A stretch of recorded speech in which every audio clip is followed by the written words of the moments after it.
Sup flappers, welcome back to another video. If this is the first time you're on my channel, consider liking and subscribing. Well, actually, you haven't watched the video yet, so you can't really like it, but I make videos like this every single day, and today we will be focusing on the 5 characters that have gotten better with patch 1.6 transformative reaction buffs. Now, some of these characters are indirectly buffed and others are definitely more at the center of these buffs, and I'll be counting down from the 5th one all the way to the number 1 character that benefit the most from these buffs. Okay, so without further ado, let's start at number 5, and that is our girl Xinyan. Xinyan, currently being a pyro applicator with mixed pyro and physical damage in her burst skill, has always been in a tricky spot when it comes to application and utility. While she does benefit from having a shield, her shield also pale in comparison compared to some of the other options in the game, and when it came to pyro application, she always fell behind of some of the other alternatives like Xiangling. So it isn't until recently that I personally think Xinyan has found a more solid spot in rosters of certain teams, and this is mainly due to the overload buffs that miHoYo has done in patch 1.6. Now, having a consistent pyro applicator is very important if you want to take full advantage of consistent overload reactions. And with overload being previously used to clear bosses due to its fast nature of application and explosiveness, with these current buffs, it's only made overload even more powerful, and Xinyan definitely sees more spotlight.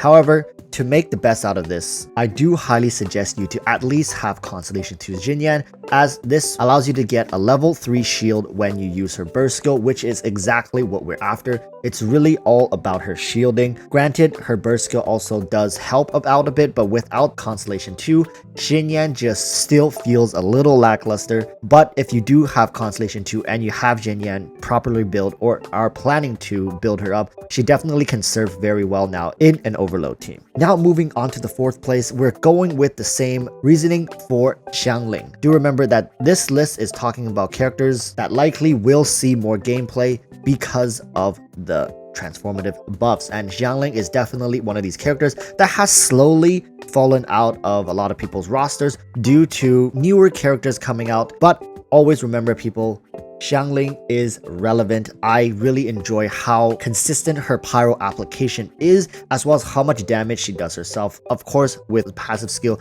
after Global leaves the field, you can also get more damage into your carries. Xiangling is just that comfort pick that personally I default to a lot, but now with the overload buffs, I definitely think more and more people, myself included, will be playing her more. Simply because when it comes to pyro application, you don't get better than Xiangling and her pyro NATO. With that said, let's move into Fischl, the current 3rd place on this list. Now, what do I need to say about Fischl? Fischl currently is a benefactor, as she is Electro. She benefits both from overload and electro charge changes. And let me tell you, Fischl has always been a staple centerpiece of a lot of team comps, whether you need her as a main DPS, physical damage, whether you need her as a support DPS to fill in off-field time, or you need her as a straight up support for electro application. Fischl has always been there, and people who understand how to use her can actually have 100% uptime on her electro effectiveness by cycling through her elemental skill and her burst skill properly. Now, this is not to say that Fischl has suddenly become this broken new character. She has always been that consistent character that just got the job done without any problems. And currently, I find her running overload with Hu Tao teams to be extremely efficient, if not preferable over certain vaporized situations. Granted, I do want to make it clear that Vaporize still outdamages Overload, but that doesn't mean that Overload now isn't much more viable comparative to its previous state. Definitely a much welcome change to the current game state, and I think Fischl sits in a much better position because of that. And with her on the current banner, I do think people should at least try to get a couple constellations. Just make your way towards that sweet Constellation 6 for Fischl. And speaking of on-banner characters, we have Sucrose sitting in the 2nd place. Now, people, if you don't know already, the current main benefactors from these changes in patch 1.6 are the swirl units. People like Sucrose, and hey, we'll talk about the man himself a little later. So if you don't know, Swirl has always been in an awkward spot, as it does feel more like offensive combat choice. But when you had powerful reactions like Vaporize, Melt, and even to a certain extent Overload, Swirl was never used as a main source of damage, more so as a way to deal group damage as a byproduct of group damage, I should say actually. So what I mean by that is, well, when you use Swirl, usually it's with these huge AoE skills like Sucrose's burst skill or Venti's burst skill, right? And the chaotic reactions that happen is simply a byproduct, or should I say an afterthought.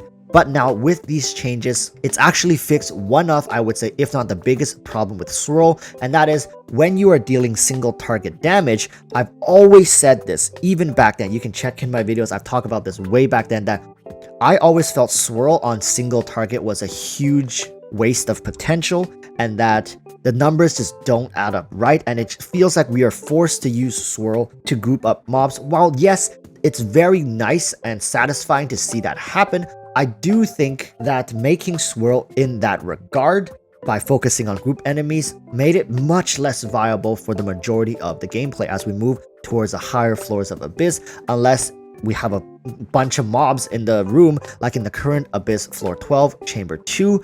It almost feels like I don't want to waste time using Swirl. But now with this change, single target damage has been substantially improved without taking away from the group damage. In fact, the group damage is even better. So that's what made this change so good for Swirl characters like Sucrose, like Venti, and let me tell you, this is all in preparation, of course, for our boy Kazuha. This is gonna be a lot of fun. I'm so excited to test him out, but just letting you guys know, Sucrose now is superb, not just for group mobs, but also single target damage.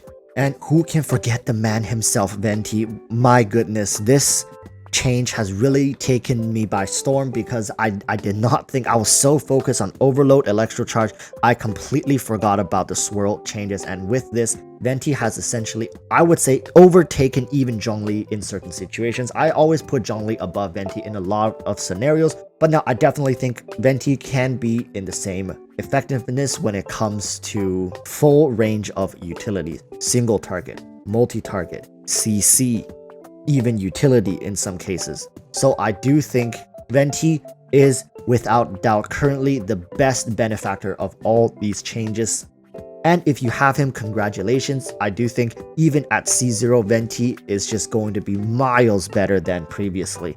Especially now you can take him into single target boss fights with great Swirl reactions to deal massive amounts of damage. Now, I don't want to ramble because I've already mentioned all the points regarding Swirl, so just letting you know, Venti sits at number 1. Now, honorable mentions, we do have Beidou. Now, the reason I say Beidou is not going to beat out Fischl is just because of consistency of application.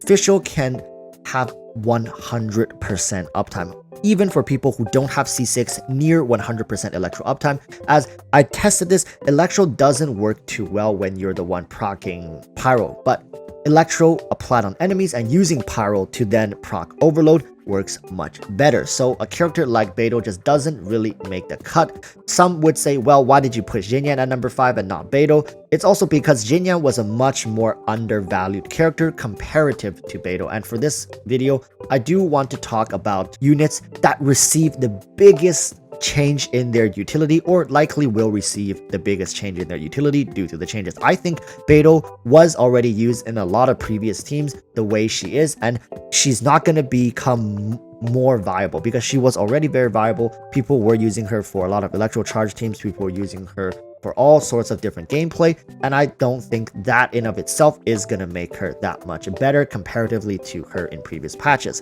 So that's going to be it for me. Thank you guys for watching, and remember, like and subscribe if you enjoyed this video. I make videos like this every single day. So until tomorrow's video, I urge you all to stay safe and peace.